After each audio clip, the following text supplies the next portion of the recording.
여러분 혹시 2013년에 개봉한 엔더스 게임 기억하시나요? 해리슨 포드와 에이사 버트필드가 주연했죠. 영화의 원작인 엔더의 게임은 1985년도에 출간되었고 그 뒤를 이어서 사자의 대변인, 제노사이드, 엔더의 그림자 등의 시리즈로 지금까지 계속 이어지고 있습니다. 이 시리즈는 휴고상과 네블상을 동시에 수상한 최초의 과학소설입니다. 이 책의 저자가 오슨 스콧 카드입니다. 오슨 스콧 카드가 쓴 캐릭터 공작소는 제가 지금까지 읽어본 글쓰기에 관한 책 중에서 실제적으로 도움이 되는 최고의 책이라고 단언코 말씀드릴 수 있습니다. 총 3부로 나뉘어져 있는데요. 1부 캐릭터 착상, 2부 캐릭터 구성, 3부 지필 이렇게 나뉘어져 있습니다. 캐릭터 착상에는 캐릭터가 무엇인지, 좋은 캐릭터는 어떻게 만드는지 나와 있고요.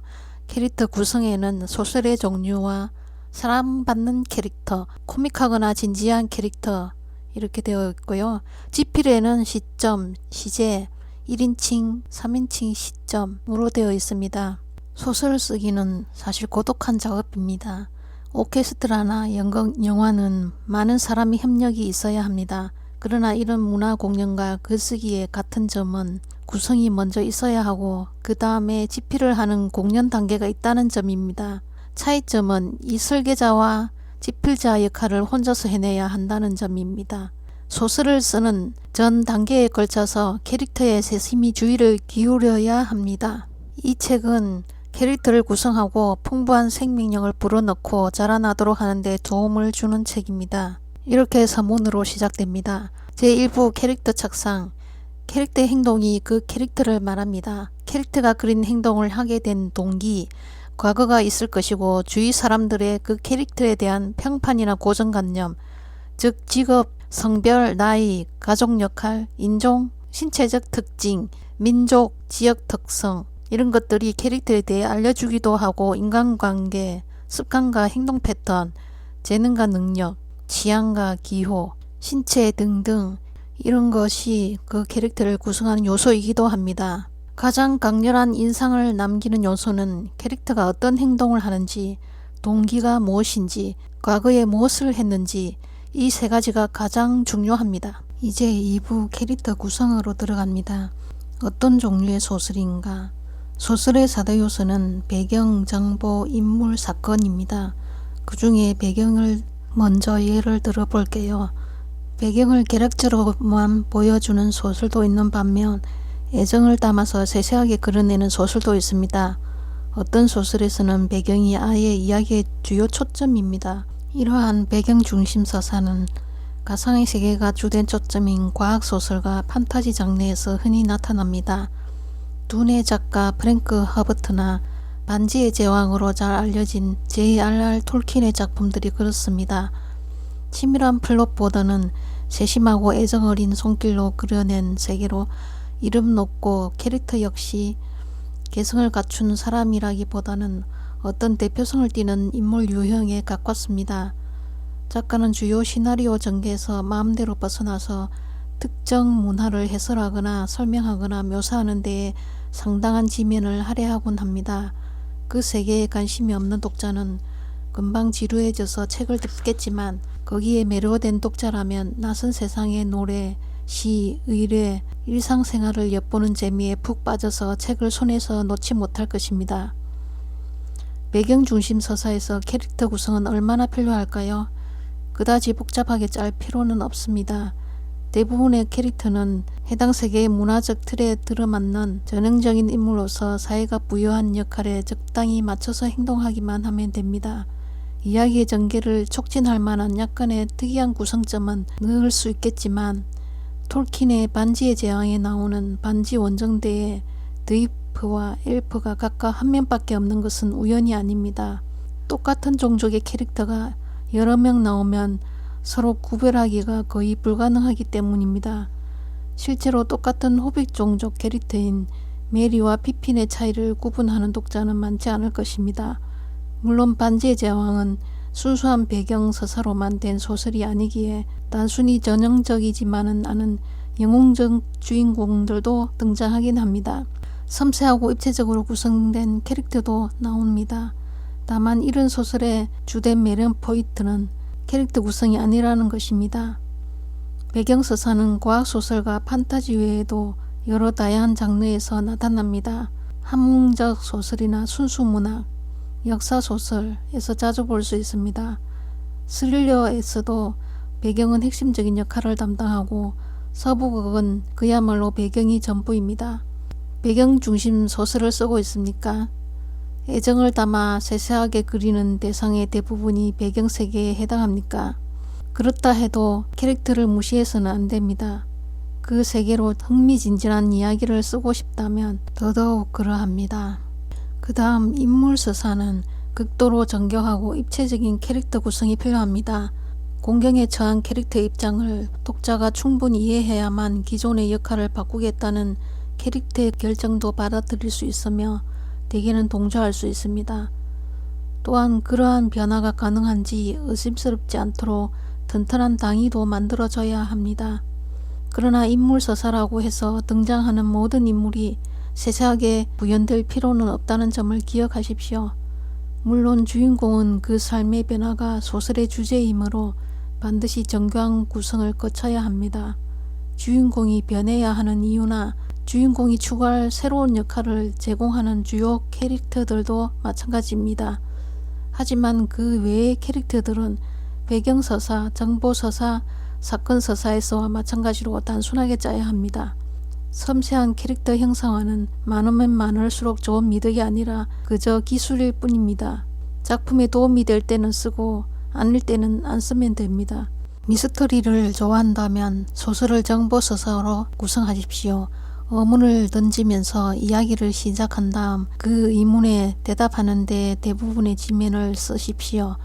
만약 소설의 배경이 되는 세계가 당신에게 가장 중요하다면 역시 그 사실을 초반부터 독자에게 알려줘야 합니다.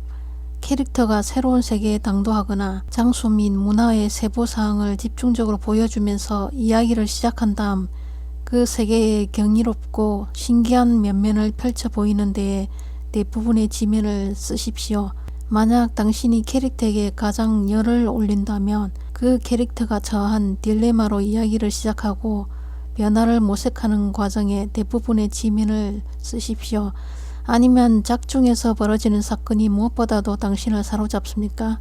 그렇다면 세상에 일어난 장애의 캐릭터가 엮이는 시점에서 이야기를 시작하고 세상의 균형을 되찾으려고 노력하는 과정에 대부분의 지면을 쓰십시오.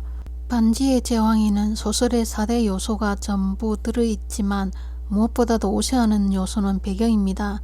만약 반지의 제왕에 단일하고 통일적인 플롯이 없다고 비판한다면 터무니없는 비난이 될 것입니다. 애초에 사건 서사가 아니지 않습니까? 마찬가지로 이 작품은 인물 서사가 아니기에 각 종족을 대표하는 전형적인 인물만 나온다거나 행동과 동기밖에 그려지지 않는 캐릭터가 너무 많다는 이유로 비판할 수는 없는 노릇입니다. 오히려 톨킨이 그렇게 낯선 가상의 공간을 가지고서 훌륭한 시나리오와 몇몇 개성이 있는 캐릭터들을 만들어냈다는 데에 찬사를 보내야 마땅합니다. 오늘날에는 인물 서사가 너무나 강세인 나머지 다른 종류의 서사 전통에 속하는 작가들마저도 캐릭터 구성에 더 주의를 기울이게 된 경향이 있습니다. 독자들은 정보나 배경이나 사건을 중심으로 하는 소설을 읽으면서도 더욱 깊이 있는 캐릭터 형상화를 기대합니다. 캐릭터의 변화를 다루는 소설이 결코 아닌데도 독자들은 캐릭터를 구체적으로 알고 싶어 합니다. 설령 그런 기대를 하지 않는다 하더라도 작가가 캐릭터를 섬세하게 구현하는 데 주의를 기울이면 기꺼이 용납하며 그게 본론에서 일탈하는 저사라고는 생각하지 않습니다. 이것이 우리 시대의 풍조이니만큼 무시할 수는 없는 일입니다. 하지만 깊이 있고 입체적인 캐릭터 구성이 절대적으로 옳다고 생각하면 오해입니다. 당신이 소설을 쓰는 자신만의 이유가 무엇인지를 따져보아야 합니다. 당신이 어떤 작품을 쓰면서 캐릭터 구성에 큰 공을 들이지 않기로 했다고 해서 반드시 실패작이라거나 못 썼다는 뜻이 되는 것은 아닙니다. 오히려 자신이 어떤 작가인지 자신의 작품이 어떤 이야기인지를 분명히 이해했다는 뜻일 수도 있습니다. 그리고 캐릭터 구성이 큰 역할을 하지 않는 소설을 쓴다고 해서 캐릭터 구성을 섬세하게 하면 안 된다는 것도 아닙니다. 좋은 캐릭터 구성의 요건 하나는 캐릭터에 집중할 때와 집중하지 말아야 할 때를 구분하는 것입니다. 그 다음에는 캐릭터의 계급을 살펴보겠습니다. 단역과 조역과 주역이 있는데 단역은 배경입니다. 캐릭터 주변의 세상에 속하는 일부분이라는 뜻입니다. 조역은 배경에만 속하던 캐릭터가 고정관념을 위반하고 주의를 끌어도 문제될 건 없습니다. 그 캐릭터가 더 이상은 배경의 일부가 아니게 된다는 사실만 인지하면 됩니다. 독자는 캐릭터를 눈여겨볼 테고 그 낯선 특성이 무언가 영향을 미치기를 기대할 것입니다. 주역은 초점입니다. 연극에서 관객이 한 캐릭터에게 주목하도록 유도하는 가장 효과적인 기법이 있습니다. 무대 위의 배우들이 전부 그 캐릭터를 보거나 그의 말을 듣거나 뒤에서 그에 대한 이야기를 하는 것입니다. 이 방법을 끝까지 밀어붙이면 그 캐릭터가 아예 무대에 나올 필요조차 없게 됩니다. 예컨대 연극 고도를 기다리며에서 고도는 나오지도 않는데도 틀림없이 가장 중요한 캐릭터이고 그가 오지 않는다는 것이 가장 중요한 사건에 해당합니다. 소설에서도 같은 기술을 쓸 수 있습니다. 캐릭터가 등장하건 안 하건 상관없이 독자의 주의를 그쪽으로 집중할 수 있습니다. 반지의 제왕에서 사우론이 직접 나오는 장면은 딱 한 번뿐이고 이야기에 개입하는 일도 몇 번밖에 없습니다. 그런데도 사우론은 거의 모든 플롯을 추동하는 엔진과 같은 존재이며 그 누구보다도 자주 관심을 모으는 캐릭터입니다. 그 결과 사우론은 거의 나오지도 않으면서 반지의 제왕에서 가장 중요한 캐릭터들 중 한 명으로 독자의 기억 속에 자리매김하게 되었습니다. 캐릭터가 중대한 결정을 내릴 수 있는 잠재력, 다른 캐릭터들의 초점을 한 캐릭터에 집중하기, 캐릭터가 등장하는 빈도, 캐릭터가 사건에 연관되는 정도, 캐릭터에 대한 독자의 공감 유도, 캐릭터의 시점으로 서술하기, 당신이 중요하다고 생각한 캐릭터가 독자의 주목을 못 받고 있거나 원치 않는 캐릭터가 이야기의 중심을 가로채고 있을 경우 이의 기법들을 사용해서 해당 캐릭터의 중요성을 조절할 수 있습니다. 이 기법들을 의식적으로 제어할 때 당신은 하프 연주자가 정확한 화음과 균형을 맞추며 연주하듯이 캐릭터들을 능수능란하게 다룰 수 있을 것입니다. 이제 8장 사랑받는 캐릭터와 미움받는 캐릭터를 살펴보겠습니다. 사랑받는 캐릭터의 주요 요소에는 육체적인 매력, 이타주의, 피해자, 구원자, 희생, 계획과 목적, 갈망과 꿈, 용기와 정정당당함, 태도, 자의인가 타의인가, 신뢰성, 영리함, 사랑스러운 결함, 매력적인 악당 등등이 있습니다. 이 중에서 육체적인 매력부터 먼저 살펴보겠습니다. 배우를 단숨에 스타로 만들어주고 영화의 일약 흥행을 가져다주는 이 도구는 영상이 아닌 활자를 다루는 우리 같은 사람들에게는 소용이 없습니다. 적어도 영화와 같은 큰 호용을 기대할 수는 없습니다. 영화에서는 그저 매력적인 배우를 카메라 앞에 데려다 놓기만 하면 관객의 절반은 극중의 캐릭터들에게 크게 몰입합니다. 소설에서는 그런 방법을 쓸 수 없습니다. 물론 캐릭터의 빼어난 미모를 묘사하고 다른 캐릭터들이 그에게 이끌리는 모습을 보여줄 수는 있지만 화면이나 무대 위에서 매혹적인 얼굴이나 육감적인 몸매를 실제로 보여주는 것만큼 즉각적인 효과를 자아내기는 불가능합니다. 관객의 마음을 사로잡는 목소리, 유머나 소심함이나 용기를 암시하는 엷은 미소나 놀란 표정 등을 우리는 결코 만들어낼 수가 없습니다. 어쨌든 캐릭터의 외양을 묘사하기는 해야 하지 않냐고요? 꼭 그럴 필요는 없습니다. 일전에 성자들이란 소설의 원고를 출판사에 넘겼을 때 여자 주인공인 다이너 커크햄의 외모를 전혀 묘사하지 않았다는 이유로 중개인과 편집자의 불평을 들었습니다. 머리카락 색도 안 나오잖아요. 눈 색깔도, 심지어 키가 얼마나 큰지도 안 적혀 있어요. 저자는 이렇게 말했답니다. 네, 그렇죠. 하지만 어쨌든 그 캐릭터가 어떻게 생겼을지 나름대로 상상한 이미지가 있지 않나요? 그러자 두 사람 모두 그렇다고 대답했습니다. 그래서 다이너의 외모가 어떨 것 같냐고 물어보니 당연하게도 둘 다 자기 자신과 닮은 이미지를 묘사했습니다.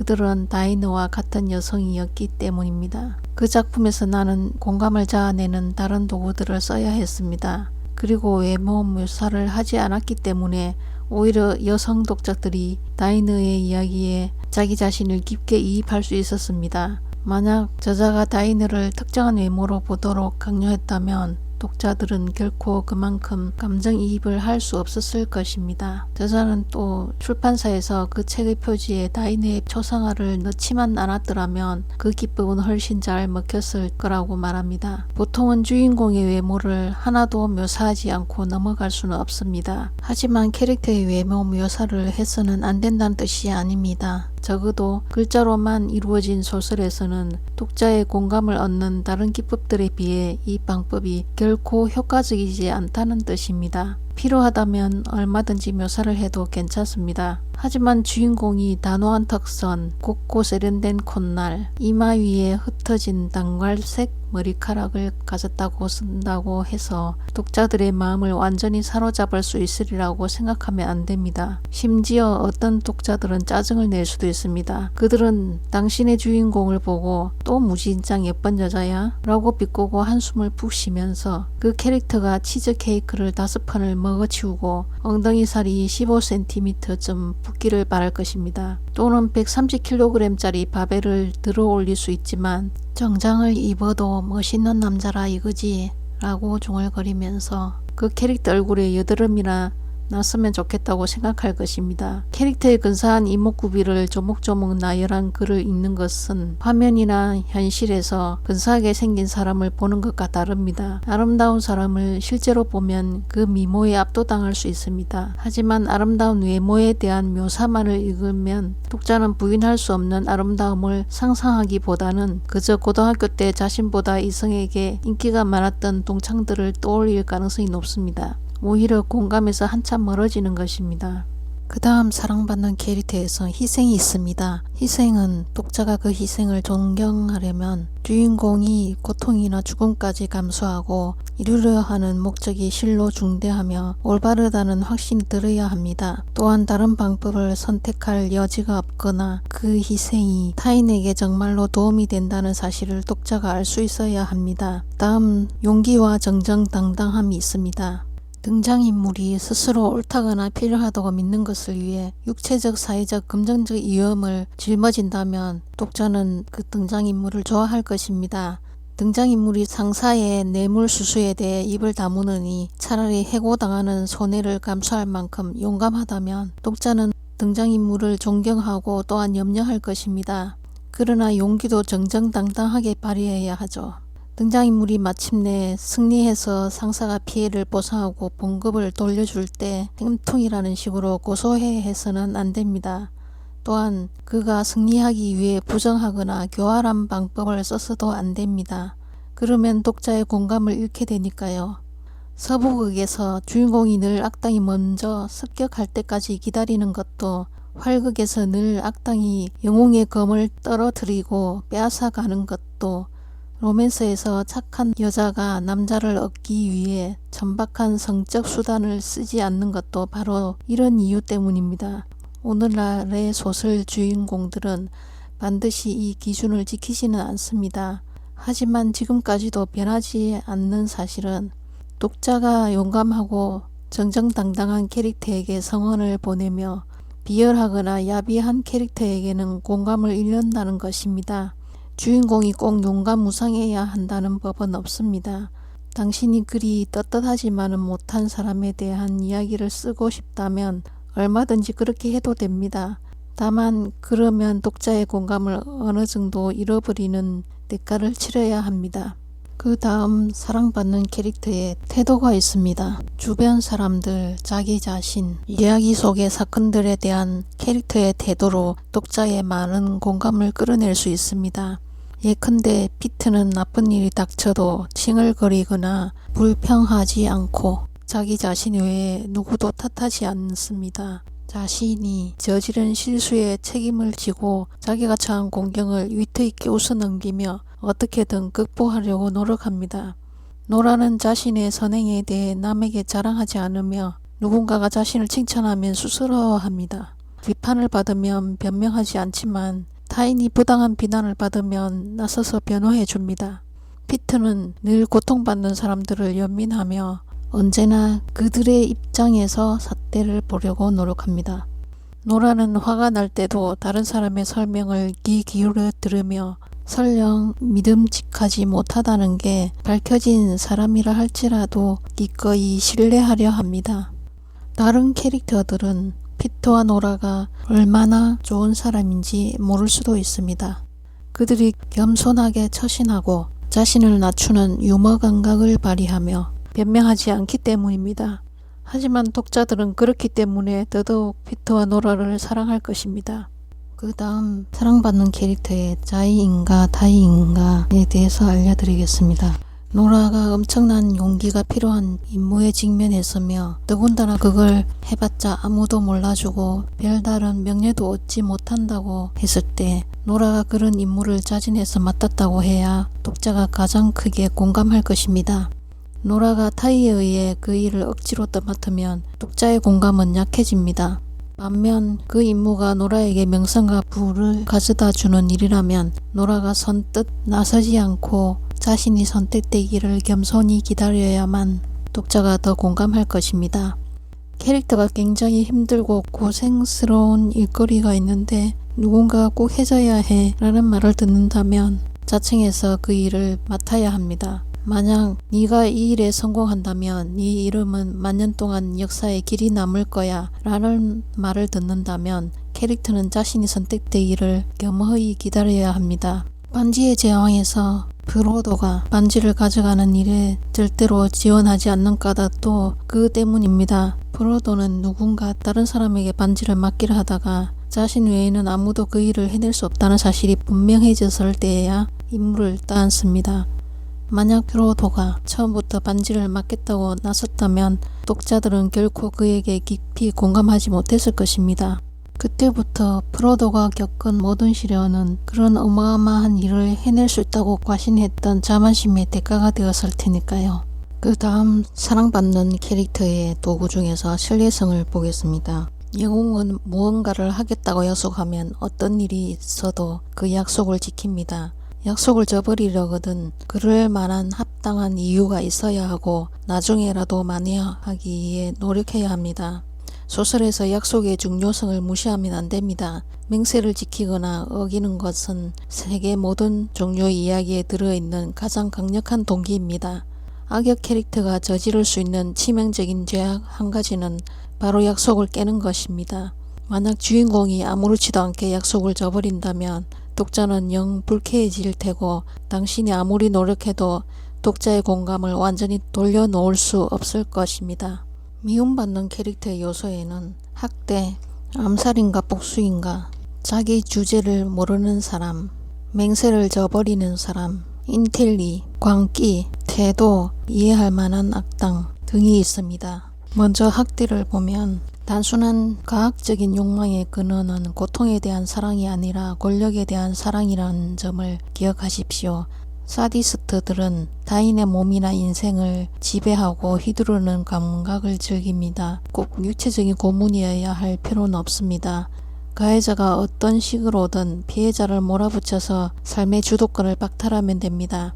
뻐꾸기 둥지 위로 날아간 새의 레치드 간호사와 베릿 오브 윈폴 스트리트의 엘리자베스 베릿의 아버지는 결코 육체적인 폭력을 휘두르지 않지만 그들이 저지르는 학대는 오히려 더욱 끔찍하고 사실적으로 느껴집니다. 그들이 자신의 권력으로 약자를 괴롭히기 때문입니다. 이는 소설 속의 캐릭터가 저지를 수 있는 가장 나쁜 행위로 용서받을 수 없는 죄악입니다. 다음 인텔리 요소를 보겠습니다. 모든 문화권에 적용되는 것은 아니지만 미국 독자들은 확실히 남들보다 똑똑하고 교양 있는 캐릭터를 못마땅하게 여깁니다. 사람들은 자신보다 아는 게 많은 사람을 보면 발끈하고 두려움을 느낍니다. 게다가 그 사람이 남보다 더 우월하다는 듯이 군다면 우리는 그를 싫어하게 마련입니다. 그 다음 요소는 광기가 있습니다. 우리는 같은 현실을 공유하지 않거나 비이성적인 행동을 하는 사람을 두려워합니다. 영화나 연극에서 광기는 표현하기 쉽습니다. 배우가 눈을 커다랗게 찢든다든지 여기저기 두리번거린다든지 자꾸만 움찔거린다든지 하면 됩니다. 하지만 진정 탁월한 배우들은 그렇게 간편한 방식에 의존하지 않습니다. 탁월한 작가들도 마찬가지입니다. 캐릭터의 광기를 효과적으로 전달하려면 그 캐릭터의 이상한 현실인식이나 망상의 내용을 보여주는 편이 훨씬 낫습니다. 명작 영화 영향 아래에 있는 여자가 바로 그런 경우입니다. 주인공 메이블은 정신병원에서 막 퇴원했고 식구들은 그녀를 매우 조심스럽게 대합니다. 메이블 자신도 주위의 가족도 그녀가 완전히 치료되지 않았다고 생각합니다. 그러나 이야기가 전개되면서 관객은 메이블이 자살 시도를 했을 뿐이지 미치지는 않았으며 진실로 악랄하고 제정신이 아닌 쪽은 그녀의 남편임을 깨닫게 됩니다. 남들은 아무도 모르지만 사실 남편은 메이블을 줄곧 괴롭혀 왔으며 메이블은 삶을 너무나도 견딜 수 없었던 나머지 자살만을 유일한 탈출구로 생각했던 것입니다. 9장 영웅과 일반인. 독자들은 표면적으로라도 자신과 닮은 데가 있는 캐릭터를 좋아하는 편입니다. 하지만 그 캐릭터가 조금이라도 특별하지 않으면 독자들은 금세 흥미를 잃어버립니다. 주인공은 보통 사람의 가면을 쓰고 있을 뿐 진짜 얼굴은 반드시 영웅이어야 하는 것입니다. 글이 잘 안 풀리거나 좀처럼 쓸 의욕이 안 들 때는 당신이 주인공 캐릭터의 비범한 점을 잊어버렸거나 아직 발견하지 못했기 때문일 가능성이 높습니다. 노트에 짜둔 구성이나 이미 써둔 소설 앞부분을 살펴보면서 자문해 보십시오. 이 캐릭터의 특별한 점이 뭐지? 독자들이 왜 이 캐릭터의 인생 이야기를 들어야 하지? 아니면 더 직설적으로 이렇게 물어보십시오. 이 사람의 이야기가 나한테 왜 중요하지? 이제 10장 코믹한 캐릭터로 들어갑니다. 코믹한 캐릭터 요소에는 테이크 기법이 있고 과장하기, 가볍게 다루기, 별난 구성 넣기 등이 있습니다. 나는 고양이에게 고함을 지르고 발길질을 했다. 결국 고양이는 다람쥐를 떨어뜨리고 이웃집 현관 쪽으로 달아났다. 아기 다람쥐는 덜덜 떨면서 쓰러져 있었지만 다친 것 같지는 않았다. 피가 나지도 않았고 몇 발짝 가까이 다가가서 내려다보니 어디 부러진 데도 없어 보였다. 그래서 나는 다람쥐를 집어들고 녀석의 목숨을 구한 영웅이 된 기분으로 근처의 나무로 옮겨주러 걸어갔다. 당연히 녀석은 내 손을 물었다. 위의 예문은 화자가 고통을 당하는 내용으로 끝납니다. 하지만 당연이라는 한마디가 테이크의 역할을 합니다. 여기서 화자는 넌더리를 내면서도 체념한 표정으로 독자를 찾아보고 있는 셈입니다. 다람쥐가 고마워하지 않으니 화자는 스스로도 그런 걸 기대하지 않았다는 듯 당연이라고 말해버리는 것입니다. 이로써 독자와 고통 사이에 거리를 둘 수 있습니다. 말 한마디 없이 테이크를 연출하는 것도 가능합니다. 나는 고양이에게 고함을 지르고 발길질을 했다. 결국 고양이는 다람쥐를 떨어뜨리고 이웃집 현관 쪽으로 달아났다. 아기 다람쥐는 덜덜 떨면서 쓰러져 있었지만 다친 것 같지는 않았다. 피가 나지도 않았고 몇 발짝 가까이 다가가서 내려다보니 어디 부러진 데도 없어 보였다. 그래서 나는 다람쥐를 집어들고 녀석의 목숨을 구한 영웅이 된 기분으로 근처의 나무로 옮겨주러 걸어갔다. 녀석은 내 손을 물었다. 이렇게 단락을 나누면 마지막 문장이 강조되어서 독자는 그 문장을 소화하기 위해 잠깐 멈춰설 것입니다. 이것이 바로 테이크입니다. 나는 다람쥐를 집어들고 녀석의 목숨을 구한 영웅이 된 기분으로 근처의 나무로 옮겨주러 걸어갔다. 그런데 녀석이 내 손을 물었다. 손에 반창고를 붙였지만 결국 덧나고 말았다. 급기야 손이 갈색으로 변하고 권투 글러브만하게 팅팅 붓기에 병원에 가야만 했다. 문제가 생긴 부위는 내 손이라는 것을 의사도 나도 동의했는데도 불구하고 의사는 내 엉덩이에다 페니실린을 1리터쯤 주사했다. 그리고 돌아가려는 나를 멈춰 세우더니 다양한 상표의 의수들이 소개된 팸플릿을 몇 부 떠안기고는 말했다. 살펴보시고 어떤 게 마음에 드는지 골라보세요. 혹시라도 파상풍이 안 걸리면 흉측하게 죽지는 않을 수도 있으니까요. 나는 다음에 또 동물에게 물리면 더 진지하게 대응하겠노라고 약속했다. 또한 아기 다람쥐를 보는 족족 고양이 먹이로 줘야겠다고 굳게 다짐했다. 동물에게 물렸을 때 제대로 조치하지 않으면 상처가 썩을 수도 있으며 파상풍이나 심지어는 광견병에 걸릴 수 있다는 것은 사실입니다. 위의 예문을 읽으면 화자가 정말로 한쪽 손을 이를 위기에 처했다는 생각은 전혀 들지 않습니다. 손이 건투걸려버만하게 부풀어 올랐다는 말이 사실일 리가 없고, 화자가 아기 다람쥐를 잡아서 고양이 먹이로 주겠다는 으름장도 진담이 아닙니다. 그 동물이 은혜를 원수로 갚았다는 것에 대한 울분을 가장스럽게 표출했을 뿐입니다. 주목할 것은 여기서 화자는 테이크를 쓰지 않았으며 스스로 이 이야기가 웃기다고 생각한다는 그 어떤 신호도 주지 않았다는 점입니다. 코믹한 글쓰기의 제1원칙은 자기 유머에 자기가 웃으면 안 된다는 것입니다. 작가가 캐릭터가 자신의 영리한 재치에 즐거워한다는 티를 내서는 안 됩니다. 가령 저기서 의사가 진지한 태도로 일관하지 않고 다음과 같이 행동했다면 맛이 확 죽었을 것입니다. 의사는 팸플릿을 멋부 떠안기고는 농담을 했다. 살펴보시고 어떤 게 마음에 드는지 골라보세요. 혹시라도 파상풍에 안 걸리면 흉측하게 죽지는 않을 수도 있으니까요. 의사는 미친 듯이 낄낄거렸다. 먼저 번의 이야기가 당신에게 재미있었을지는 잘 모르겠지만 적어도 위의 이야기 쪽이 재미가 훨씬 떨어진다는 것만은 분명합니다. 여기서는 의사가 농담을 하고 있다고 밝힘으로써 독자가 과장된 사실을 파악해 나가는 재미를 망치고 있습니다. 게다가 미친 듯이 낄낄거렸다는 대목에서는 과장을 너무 과하게 밀어붙였습니다. 작가가 지나치게 멀리 나가는 바람에 불신을 통제하지 못해서 유머도 이야기 자체도 실패하고 만 것입니다. 그 다음 코믹한 캐릭터의 요소에 가볍게 다루기가 있습니다. 이 방법은 과장하기와 정반대로 캐릭터가 처한 문제의 중요성을 실제보다 축소해서 보여주는 기법입니다. 예컨대 여주인공이 사악한 적에게 칼로 위협받고 있는 상황을 가정해 봅시다. 상황 자체로 보면 전혀 코믹하지 않을 것입니다. 여기서 과장법을 사용하려면 여주인공이 즉시 호들갑스럽게 살려달라고 애걸복걸하게 만들면 됩니다.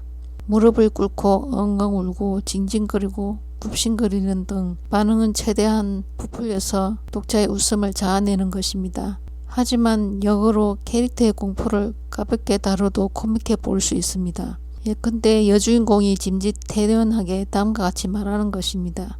저기 우리 서로 약간의 오해가 있는 것 같은데요. 어째서 제가 당신을 싫어할 거라고 생각하시는지 모르겠네요. 사실 저는 당신을 존경하거든요. 당신처럼 되고 싶어요. 그 멋있는 칼은 어디서 사셨어요?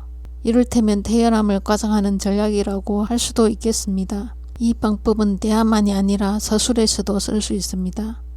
이혼한 아내가 떠나면서 집에 남긴 물건이 워낙 없었기에 그는 1시간이 지나고 나서야 집에 도둑이 들었다는 걸 알아차릴 수 있었다. 샤워를 하고 저녁을 차려 먹고 신문을 읽고 텔레비전을 켜려고 했을 때에야 텔레비전이 없다는 사실을 깨달았다.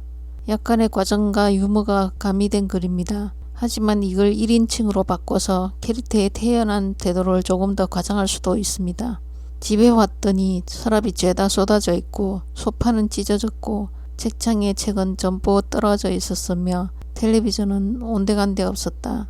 나는 이혼한 아내가 또 변호사를 보내서 한바탕 뒤집어 엎은 줄 알았다. 하지만 거울에 립스틱으로 휘갈겨 놓은 낙서가 없었기에 도둑이라는 것을 알 수 있었다. 보통 아내는 죽어라 자본주의의 돼지야 라거나 헬터 스켈터 라고 적어놓곤 했으니까 여기서 헬터 스켈터는 연쇄살인범 찰스 맨슨과 그의 추종자들이 주장한 종말론적 인종전쟁을 일컫습니다. 화자가 진심으로 하는 말이라고는 전혀 믿기지 않을 것입니다. 그는 집에 도둑이 든 상황에 대해 태연한 척하면서 동시에 이혼한 아내의 행동을 과장하고 있을 뿐입니다. 캐릭터가 이렇게 태연한 것은 독자의 진지한 믿음을 얻으려는 의도가 아닙니다. 보통 사람이라면 화가 나거나 겁에 질리기에 충분한 일을 당했는데도 캐릭터가 일부러 가벼운 반응을 취함으로써 부정적인 감정보다는 즐거움을 유발하는 것입니다. 코믹한 캐릭터의 마지막으로 괴짜 성향은 보통 조역 캐릭터에게 쓰입니다. 주역 캐릭터를 만드는 데에는 별난 성향이 별 기여를 하지 못할 뿐더러 심지어는 캐릭터의 중요성을 떨어뜨릴 수도 있습니다. 이제 11장 진지한 캐릭터 독자를 믿게 하기로 들어갑니다. 캐릭터의 생각, 아마추어의 소설에서 곧잘 나타나는 문제 중 하나는 화자나 시점 인물을 맡은 캐릭터에게 이상하거나 중요한 사건이 일어나는데 정작 그 캐릭터는 사건에 대해 아무런 생각도 하지 않는 것입니다. 캐릭터의 생각은 인과관계의 한 축입니다. 동기가 캐릭터의 행동을 일으키는 원인이라면 생각은 캐릭터가 외부의 사건에 반응하는 방식입니다. 어떤 잘생긴 남자가 노라의 책상 앞으로 다가오더니 그녀의 명패를 흘끔 보고는 미소를 지었다. 노라씨 안녕하세요. 점심 식사 하셔야죠. 아니요 괜찮아요. 다른 데서 살 거예요. 노라의 대답에 남자는 당황한 눈치였다. 샌드위치 파는 분 아니었어요? 예전에 일했던 곳에서는 남자분이 돌아다니면서 샌드위치 주문을 받곤 했는데 위의 장면에서 노라의 생각을 보여준다면 어떻게 될까요? 미끈하고 말쑥한 인상의 남자였다. 늘씬한 체격에 옷도 잘 입었다. 하지만 노라는 그가 자신을 당당하게 내려다보는 태도가 마음에 안 들었다. 마치 노라에 대해 판단할 권리가 있다는 듯한 눈빛이었다. 예전 회사에서도 꼭 저런 식으로 쳐다보는 상사들이 있었는데 결국은 노라의 옷차림을 덜먹거리면서 목이 더 많이 파인 옷을 입어야 사무실 분위기가 밝아질 거라는 소리나 찌끄리곤 했다. 남자는 노라의 책상에 놓인 명패에 아주 잠깐 시선을 떨어뜨리더니 곧바로 그녀의 눈을 바라보았다. 노라씨 안녕하세요. 점심 식사 하셔야죠. 그럼 그렇지. 자기랑 같이 먹겠냐는 말은 쏙 빼놓고 묻는 거 봐. 싫으면 점심 굶으라는 거야 뭐야? 노라는 치미는 짜증을 삼키며 대꾸했다. 아니요 괜찮아요. 다른 데서 살 거예요. 남자가 당황한 표정을 짓자 노라는 내심 통쾌했다. 샌드위치 파는 분 아니었어요? 예전에 일했던 곳에서는 남자분이 돌아다니면서 샌드위치 주문을 받곤 했는데 남자는 노라가 자기에게 무안을 주고 있다는 걸 모를 만큼 바보는 아니었다. 제 말이 너무 건방지게 들렸나 봅니다. 아니에요. 적당히 건방지게 들렸죠. 방금 그 말은 실수였다. 노라는 남자의 말을 농담으로 받아친 셈이었고 그는 농담을 유혹의 표시로 생각하는 부류의 남자였던 것이다. 그는 사내란 아름다운 여자를 보면 안달이 난다느니 유전자에 휘둘린다느니 그래서 으스대고 멋을 부리게 된다느니 하는 한심한 소리를 늘어놓았다. 멋을 부린다고요? 공작새나 내조처럼요. 자기 전시를 하는 거죠. 하지만 저는 그런 타입은 아니에요. 정말로 세심한 남자거든요. 저에 비하면 빌 도나후는 트럭 운전수로 보일 정도죠. 노라는 이쯤에서 대화를 끝내야겠다고 생각했다. 저기요. 저랑 점심 드시면 후회할 거예요. 저는 딸린 애가 7명이나 있고 3종류의 성병을 앓고 있어요. 그리고 남자를 유혹하는 척 하다가 너무 가까이 다가오면 강간범이라고 비명을 질러대고요. 게다가 오만한 커리어 우먼의 단점이란 단점은 다 갖추고 있죠. 당신 같은 사람은 아마 저더러 남자를 거세하려 드는 년이라고 생각할걸요. 남자는 곧바로 대답하지 못했다. 노라를 쳐다보던 그의 얼굴에서 미소가 싸늘하게 얼어붙더니 마침내 입을 열었다. 아니요, 그건 제 어머니가 할 말이겠죠. 그는 일어서면서 말을 이었다. 당신은 여기 신입이고 저는 점심 식사를 제안했습니다. 제가 잘못했군요. 미안하게 됐습니다. 필 도나후는 미국의 작가이며 영화 제작자로 유명한 토크쇼 필 도나후 쇼를 진행하는 방송인입니다. 그는 노라의 책상을 지나 문 밖으로 나가버렸다. 아무렴 상처받았다 이거다. 자기는 그저 선의를 보였을 뿐인데 노라가 악랄하게 매도했다고 말이다.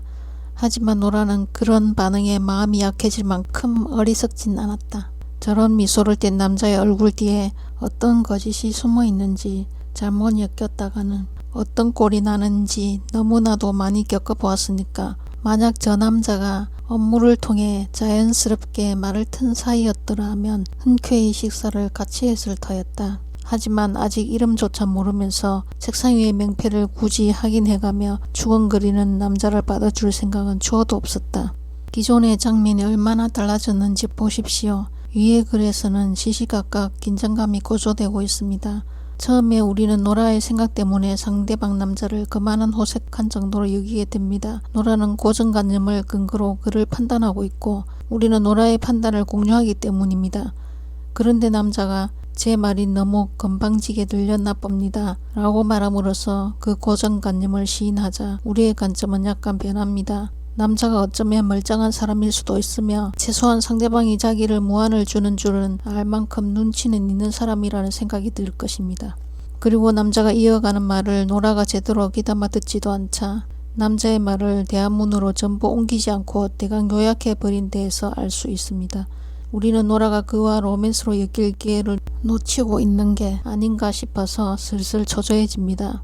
소설을 읽을 때 우리는 항상 로맨스의 가능성을 염두에 두는 데다가 이 장면에는 분명히 성적인 긴장이 깔려 있습니다. 처음부터 노라는 남자가 미끈하고 늘씬한 외모에 옷도 잘 입었다고 언급했으니까요. 노라가 자식이 7명 있고 3종류의 성병에 걸렸다고 운운한 말은 너무 심했습니다. 이쯤 되면 우리는 노라에 대한 공감을 잃고 맙니다. 그 시점에서 나는 원래 노라에게 독자의 관점을 반영하여 남자를 너무 심하게 몰아붙였다고 죄책감을 느끼게 하려고 했습니다. 하지만 그게 가장 먼저 머릿속에 떠오른 생각이었기에 나는 한 번 더 아이디어를 신문해 보았습니다.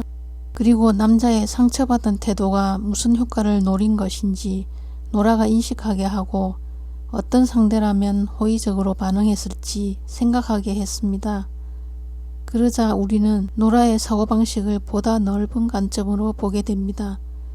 남자가 그리 나쁜 사람이 아니라는 생각은 어느새 묻히고 노라의 기준에 입각해서 그 남자를 평가함으로써 결국 우리는 다시 노라의 편이 됩니다. 앞으로의 전개에 따라 노라가 그 남자와 연인 사이가 될 가능성이 여전히 남아있기는 하지만 노라가 다른 남자와 사귀게 된다고 해도 우리는 실망하지 않을 것입니다. 그리고 이야기가 이런 갈등으로까지 진전된 것은 애초에 내가 노라에게 특정한 생각을 부여한 덕분이었습니다. 만약 첫집 버전처럼 썼더라면 나는 둘 사이에 이런 관계가 나올 수 있다는 생각도 못했을 것입니다. 노라는 딱히 남자를 거절할 이유가 없었을 테고 나는 노라가 어떤 사람인지 잘 모르는 채로 이야기를 진행했을 것입니다. 따라서 독자 역시 노라가 어떤 사람인지 알 수 없었을 것입니다. 당신이 노라에게 관심을 가진 이유도 결국은 노라의 생각 때문이 아닙니까?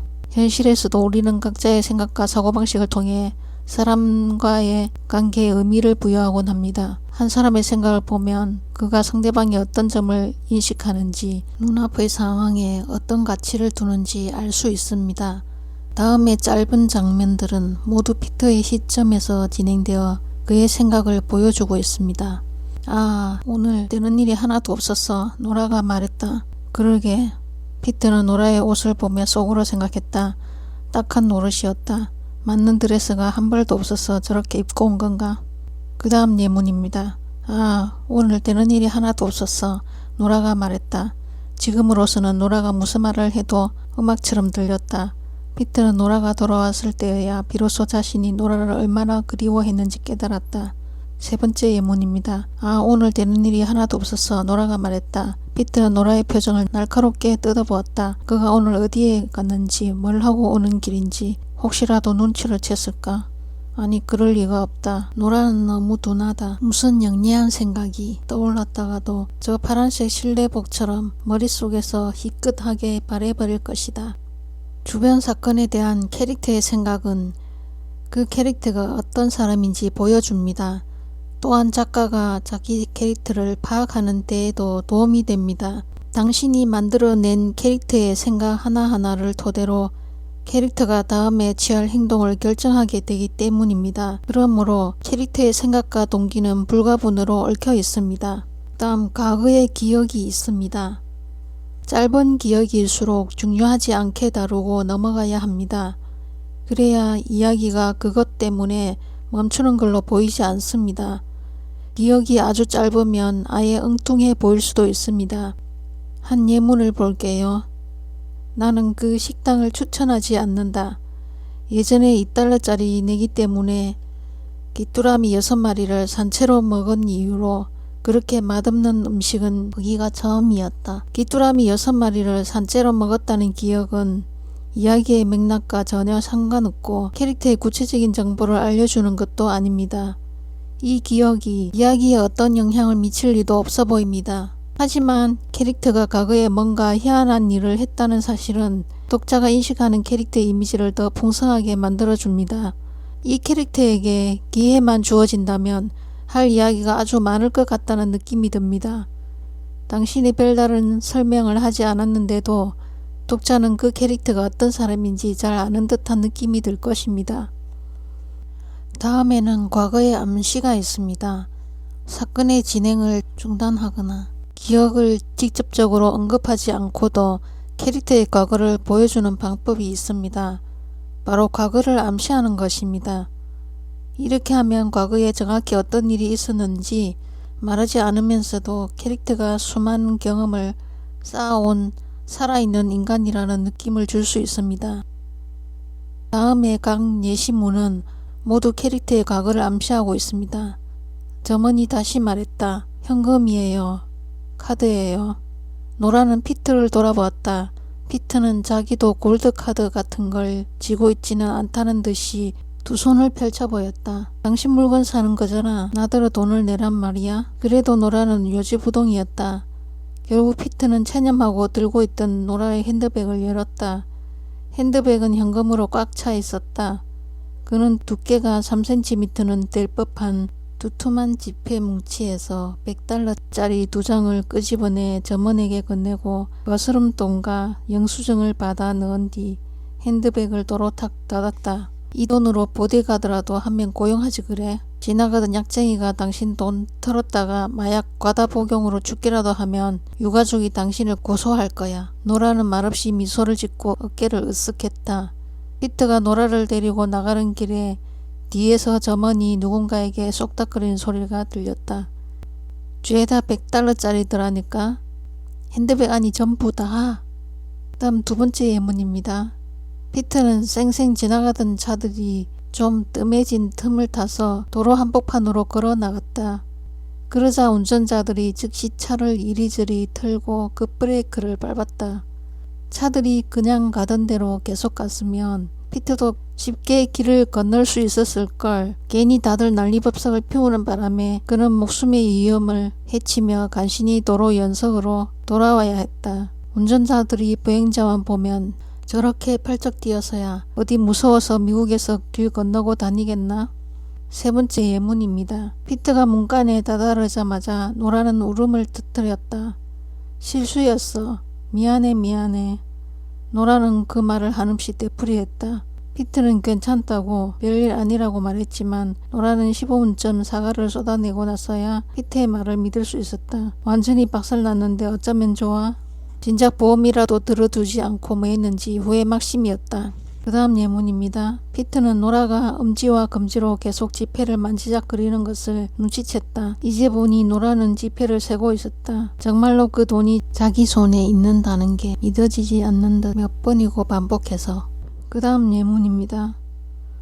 마침내 노라는 피트와 다시 이야기할 수 있을 만큼 마음이 진정되었다. 그런데 거실로 가보니 피트는 잡지들을 정리하고 먼지를 털고 베개를 제자리에 놓으며 부산을 떨고 있었다. 노라가 청소도 안 하고 게으름만 피웠다고 시위라도 하듯이. 노라는 화가 머리끝까지 치밀어서 도저히 합리적인 토론을 할 엄두가 안 났다. 피트가 노라 하고 부르는 소리가 들렸지만 노라는 들은 척도 않고 집을 뛰쳐나갔다. 피트의 칭얼거리는 어조가 꼭 시건방진 아이들이 엄마 부르는 소리처럼 들렸다. 엘리베이터를 기다리면서 노라는 피트가 딱 그런 목소리로 자기 어머니를 부르는 꼴을 상상했다. 그러자 시어머니 티끌 한 점 없는 집이 떠올랐고 피트가 매번 저렇게 집 청소를 하며 유난을 떠는 건 어쩌면 어렸을 때 자기 엄마의 화를 풀어주려고 하던 버릇인지도 모른다는 생각이 들었다.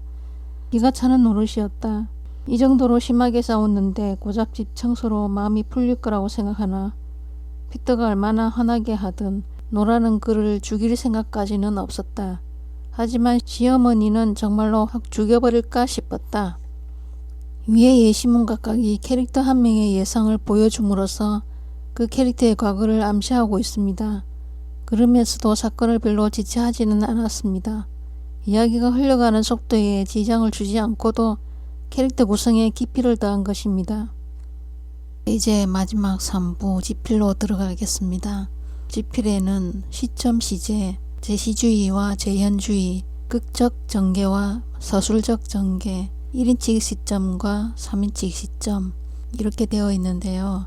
그 중에 3인칭 시점을 자세하게 살펴보겠습니다. 3인칭 관찰자 시점은 캐릭터의 생각을 직접적으로 언급하지 않고 단지 얼굴 표정, 몸짓, 말투, 침묵 등으로 나타나는 것만을 보여줍니다. 관찰자 시점은 차갑고 거리감이 들지만 카메라 특유의 장점을 갖고 있습니다. 이 시점에서 보이는 것은 확실히 믿을만하며 캐릭터의 행동이나 표정이나 말을 독자가 잘못 해석할 수는 있어도 화자가 거짓말을 하지는 않는다는 것. 하지만 화자나 캐릭터의 주관이 전혀 안 나오면 답답해지기 쉽습니다. 내가 보기에 가장 효과적인 방법은 당신이 편안하게 다룰 수 있는 적당한 중간 지점을 선택한 다음 이야기를 전개하면서 필요에 따라 침투의 정도를 바꿔 나가는 것입니다. 하지만 침투의 깊이를 조절할 수 있다는 점을 의식적으로 염두에 두고 있어야 합니다. 습작생과 출판 작가를 막론하고 이야기가 뜨겁게 달아올라야 할 부분에서 자기도 모르게 차가운 서술만 유지한다든지 깊은 침투가 필요할 만큼 강렬한 사건도 아닌데 괜히 뜨겁게 쓰는 실수를 많이들 저지릅니다.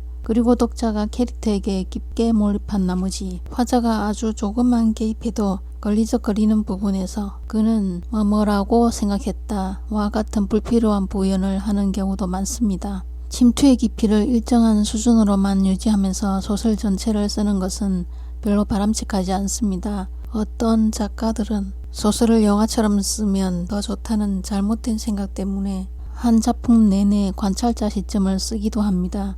그렇게 쓴 소설은 조잡해지기 마련입니다.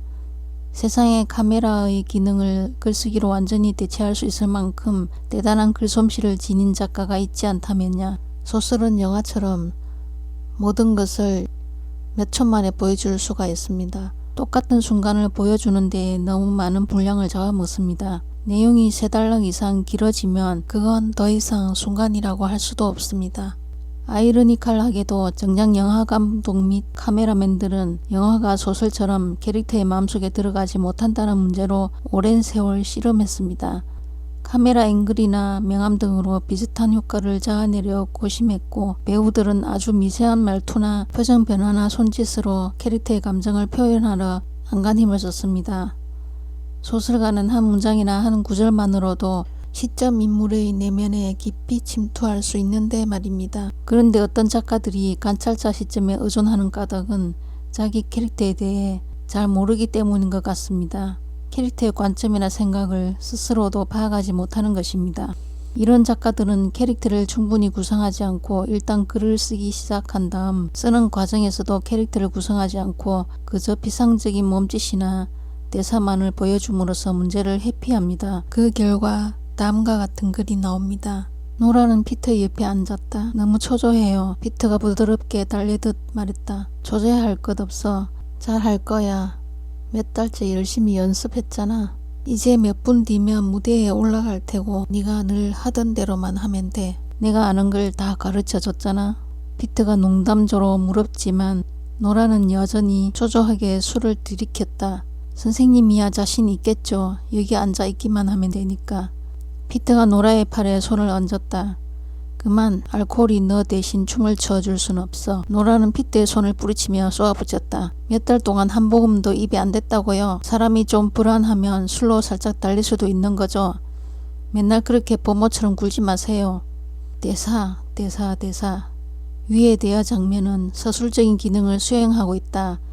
노라가 댄서라는 것, 알코올 중독에 걸린 적이 있으며 피터가 그런 노라를 돌봐준 적이 있다는 것을 독자에게 알려준다. 몇 달간 연습한 중요한 공연이 곧 시작된다는 점. 또한 캐릭터의 사고방식도 잘 드러난다. 자기 생각과 감정을 전부 말로 격하게 털어놓고 독자가 혹시라도 놓칠까봐 부드럽게 달래듯 농담조로 쏘아붙였다 라는 말까지 덧붙이고 있으니까 그 결과 글이 어떻게 되었나.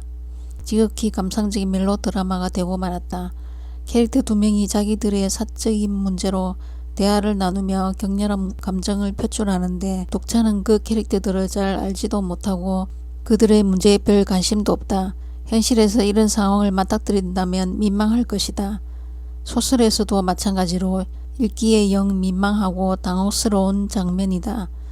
하지만 내면 침투를 적절히 활용하면 캐릭터를 훨씬 많이 파악할 수 있고 장면도 더 절제해서 사실적으로 연출할 수 있다. 피트는 노라가 옆에 앉기도 전부터 초조한 기색을 알아차릴 수 있었다. 노라는 불안한 미소를 지었다가 즉시 표정이 굳더니 호응을 멍하니 쳐다보았다. 또 기억을 점검하고 있는 건 아닐까? 지난 몇 달간 노라는 안무를 잊어버릴까봐 노심초사하며 걸핏하면 머릿속으로 복습하곤 했다. 마음속에서 스텝을 밟고 턴을 하고 발을 구르고 뛰어오르기를 몇 번이고 반복했다. 안 그러면 2년 전 피닉스에서처럼 혼란에 빠져서 머저리 꼴이 되어버릴까봐 무섭다고. 피트는 노라가 알코올 때문에 자꾸 깜빡깜빡하는 것뿐이라고 최대한 안심을 시키려 했지만 노라는 늘 그렇죠. 죽은 내 세포가 도로 되살아나진 않겠죠. 라고 대꾸하곤 했다. 그래, 어쩌면 그 말이 옳은지도 모른다. 기억력이 아예 훼손되었을 수도 있다. 하지만 노라는 여전히 몸이 있었고 움직일 수도 있었다. 노라가 일단 무대 위에 올라가고 나면 연주자들은 짐 싸서 집에 가도 상관없을 것이다. 관객은 스포트라이트 속에서 대담하고 위험하고 아름다운 춤을 추는 노라의 모습에 숨이 막혀 아무도 음악에 신경 쓰지 않을 테니까. 노라가 팔을 뻗어서 피트가 마시던 음료에 손을 얹었다. 피트는 노라의 팔을 부드럽게 잡았다. 그냥 뭐 마시는지 궁금했어요. 위스키. 피트는 노라의 팔을 풀어주지 않았다. 그러자 노라는 성가시다는 듯 어깨를 으쓱하고 손을 거두었다. 나한테 화내든 말든 상관없지만 오늘 무대에서 알코올이 너 대신 춤을 추게 할 수는 없어. 위의 글에서는 대사가 딱 2번만 나오고 둘 중 누구도 보기 민망할 만큼 감정이 격앙되지 않는다. 그런데도 우리는 피트와 노라가 어떤 사람들인지 훨씬 잘 알 수 있다. 노라가 알코올 중독 문제로 씨름하던 일들이 피트의 기억을 통해 전달되고 피트가 노라에게 아니면 적어도 노라의 춤에 품은 강렬한 애정도 보인다. 또한 노라가 자기 자신을 어떻게 생각하는지도 드러난다. 죽은 내 세포 이야기로 미루어 보면 노라는 자기 뇌가 영구적인 손상을 입었다고 생각하며 다시 춤을 출 수 없을까봐 두려워하고 있다. 위의 장면도 아직 완벽하게 잘 쓴 글은 아니지만 원래 글보다 한결 나아진 것만은 분명하다. 독자가 피트의 마음속으로 들어가서 그의 관점을 통해 노라를 볼 수 있고 두 사람이 함께 겪은 과거를 알 수 있기 때문이다. 그런데 이 장면에서 화자가 피트의 내면에 계속 깊게 침투하는 것은 아니다. 피트의 기억 부분은 뜨겁고 강렬하게 보여주지만 노라와 술을 가지고 다투는 장면은 차갑게 관찰하고 있다. 피트가 노라의 팔을 부드럽게 잡은 이유가 뭔지도 언급되지 않는다. 하지만 독자는 노라의 알코올 중독에 대해 이미 알고 있으니 그게 무슨 뜻인지 충분히 짐작할 수 있다. 또한 그냥 뭐 마시는지 궁금했어요 라는 노라의 말이 거짓말인 것도, 피트가 위스키라고만 대답하고 노라의 팔을 놓아주지 않을 때 어떤 심정인지도 굳이 설명할 필요가 없다. 독자는 두 사람의 관계를 잘 알고 있으므로 스스로 이 장면에 뜨거운 감정을 불어넣을 것이다. 그러다가 마지막 문장에서는 또 침투의 정도가 깊어진다. 피트는 생각했다. 같은 부연 설명이 없어도 독자는 그게 피트의 생각이라는 것을 뻔히 알 수 있다. 침투의 깊이를 조절하는 기법은 당신의 캐릭터에 생명력을 부여하는 결정적인 요소다. 이 기법을 통해 당신은 독자의 경험을 가장 많이 좌지우지할 수 있고 독자가 캐릭터를 얼마나 잘 알고 애정을 쏟게 할지도 결정할 수 있습니다. 이상 베스트셀러 작가 오슨 스콧 카드의 소설 창작 노트, 캐릭터 공작소였습니다.